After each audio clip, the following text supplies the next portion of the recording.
Hello friends, ओम श्री गणेशाय नमः। ओम नमः शिवाय। आप सभी का स्वागत है आपके अपने यूट्यूब चैनल पर। फ्रेंड्स, आज हम आपको इस वीडियो में बताने जा रहे हैं साल 2025 के पहले शनि प्रदोष व्रत का शुभ मुहूर्त, प्रदोष काल पूजन का समय, व्रत कथा, महत्व, शनि प्रदोष व्रत की कथा के बारे में। फ्रेंड्स, वीडियो शुरू करने से पहले आपसे रिक्वेस्ट है, अगर आप हमारे चैनल पर नए हैं और आपने अभी तक चैनल को सब्सक्राइब नहीं किया है तो प्लीज सब्सक्राइब कीजिएगा चैनल को, साथ ही प्रेस कीजिएगा बेल आइकन को, जिससे नए वीडियो से रिलेटेड नोटिफिकेशन आपको तुरंत प्राप्त हो सके।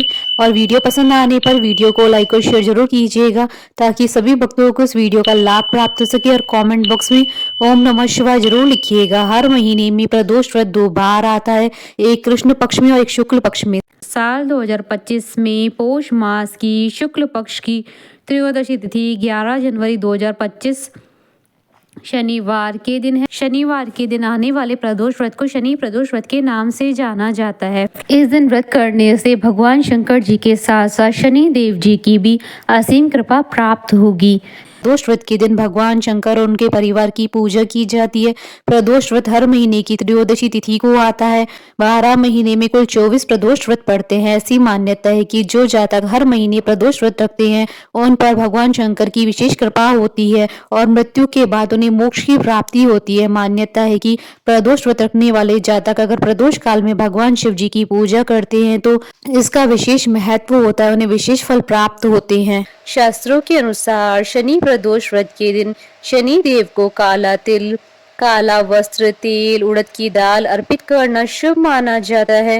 प्रदोष व्रत की पूजा प्रदोष काल यानी संध्या के समय सूर्यास्त से लगभग 45 मिनट पहले ही आरंभ कर देनी चाहिए। पुराणों के अनुसार इस व्रत को करने से लंबी आयु का वरदान प्राप्त होता है।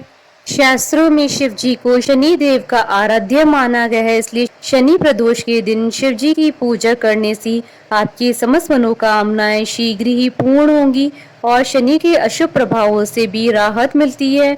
मान्यता यह भी है कि इस व्रत के प्रभाव से संतान संबंधी परेशानियां भी दूर होती हैं। पुराणों के अनुसार प्रदोष के समय भगवान शिव कैलाश पर्वत पर नृत्य करते हैं। इसी वजह से लोग शिव जी को प्रसन्न करने के लिए इस दिन प्रदोष व्रत रखते हैं। फ्रेंड्स, अब आइए जानते हैं पौष मास के शनि प्रदोष व्रत के शुभ मुहूर्त के बारे में। हिंदू पंचांग के अनुसार साल 2025 में पौष मास का शनि प्रदोष व्रत 11 जनवरी 2025 शनिवार के दिन है। पौष शुक्ल त्रयोदशी तिथि प्रारंभ होगी 11 जनवरी 2025 को सुबह 8:21 पर और पौष शुक्ल त्रयोदशी तिथि का समापन होगा 12 जनवरी 2025 को सुबह 6:33 पर। प्रदोष काल पूजन का समय रहेगा 11 जनवरी 2025 को शाम 5:52 से रात्रि 8:33 तक। कुल अवधि 2 घंटे 41 मिनट है। इस दिन अमृत सिद्धि योग और सर्वार्थ सिद्धि योग का शुभ संयोग भी बन रहा है। अमृत सिद्धि योग और सर्वार्थ सिद्धि योग का प्रारंभ होगा सुबह 7:18 से दोपहर 12:29 तक।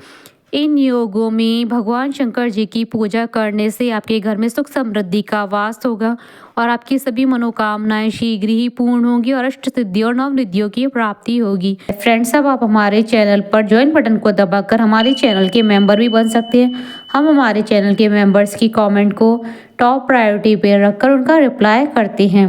फ्रेंड्स, अब आइए जानते हैं शनि प्रदोष व्रत की पूजन विधि के बारे में। त्रयोदशी तिथि के दिन सूर्योदय से पहले ही उठकर स्नान करें और साफ वस्त्र धारण कर लें और व्रत का संकल्प करें। शिव मंदिर में जाकर शिवलिंग पर अथवा घर पर ही बेलपत्र, अक्षत, दीप, धूप, गंगा जल आदि से भगवान शिव जी की पूजा करें। शिव जी की कृपा पाने के लिए भगवान शिव जी के मंत्र ओम नमः शिवाय का मन ही मन जाप करते रहें। प्रदोष वेला में फिर से भगवान शिव जी का पंचामृत से अभिषेक करने के बाद गंगा जल मिले हुए शुद्ध जल से भगवान का अभिषेक करें। शिवलिंग पर शमी, बेलपत्र, कनेर, धतूरा, चावल, फूल, फल, धूप, पान, सुपारी आदि अर्पित करें। इसके बाद शुद्ध घी का दीपक प्रज्वलित करें और शिव चालीसा का पाठ करें। तत्पश्चात कपूर प्रज्वलित कर भगवान की आरती कर भूल चूक की क्षमा मांगे। फ्रेंड्स, अब आइए जानते हैं शनि प्रदोष व्रत के दिन किए जाने वाले उपायों के बारे में। इस दिन शिव जी का भस्म व तिलाभिषेक करना बेहद लाभदायी माना गया है। अगर इस दिन दशरथ कर शनि स्त्रोत का पाठ किया जाए तो जीवन में आ रही परेशानियां समाप्त हो जाती है। साथ ही शनि के अशुभ प्रभाव से भी मुक्ति मिलती है। यह पाठ कम से कम 11 बार अवश्य करना चाहिए। इस दिन शनि चालीसा, शिव चालीसा का पाठ जरूर करना चाहिए। साथ ही आरती भी करनी चाहिए। इस दिन शिवलिंग का अभिषेक तेल से जरूर करना चाहिए। इस दिन अगर महाकाल के दर्शन किए जाएं तो विशेष पुण्य की प्राप्ति होती है। फ्रेंड्स, अब आइए प्रारंभ करें शनि प्रदोष की व्रत कथा।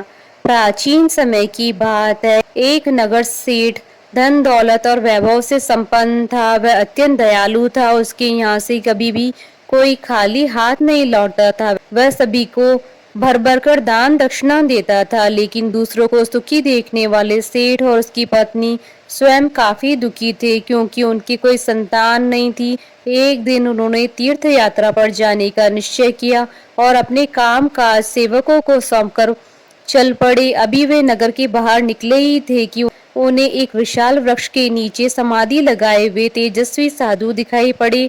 दोनों ने सोचा कि साधु महाराज से आशीर्वाद लेकर आगे की यात्रा शुरू की जाए। पति पत्नी दोनों समाधि लीन साधु के सामने हाथ जोड़कर बैठ गए और उनकी समाधि टूटने की प्रतीक्षा करने का इंतजार करने लगे। सुबह से शाम फिर रात हो गई, लेकिन साधु की समाधि नहीं टूटी। मगर सेठ पति और पत्नी धैर्य पूर्वक हाथ जोड़े पूर्वक बैठे रहे। अंततः अगले दिन प्रातःकाल साधु समाधि से उठे। सेठ पति पत्नी को वह देखकर मंद मंद मुस्कुराए और आशीर्वाद स्वरूप हाथ उठाकर बोले, मैं तुम्हारे अंतर्मन की कथा भांप गया हूँ वत्स। मैं तुम्हारे धैर्य और भक्ति भाव से अत्यंत प्रसन्न हूँ। साधु ने संतान प्राप्ति के लिए उन्हें शनि प्रदोष व्रत करने की विधि समझाई और शंकर भगवान की वंदना बताई। वंदना इस प्रकार है, हे रुद्रदेव शिव नमस्कार, शिव शंकर जगत गुरु नमस्कार, हे नीलकंठसुर नमस्कार, शशि मौली चंद्र सुख नमस्कार, हे उमाकांत सुधी नमस्कार, उग्रत्व रूप मन नमस्कार, ईशान ईश प्रभु नमस्कार, विश्वेश्वर प्रभु शिव नमस्कार। तीर्थ यात्रा के बाद दोनों वापस घर लौटे और नियम पूर्वक शिव प्रदोष व्रत करने लगे। व्रत के प्रभाव से और शिव जी की कृपा से सेठ की पत्नी ने एक सुंदर पुत्र को जन्म दिया। बोलिए भगवान शंकर माता पार्वती की जय। हमारी साथ इस वीडियो में अंत तक बने रहने के लिए आपका धन्यवाद। ओम श्री गणेशाय नमः। ओम नमः शिवाय।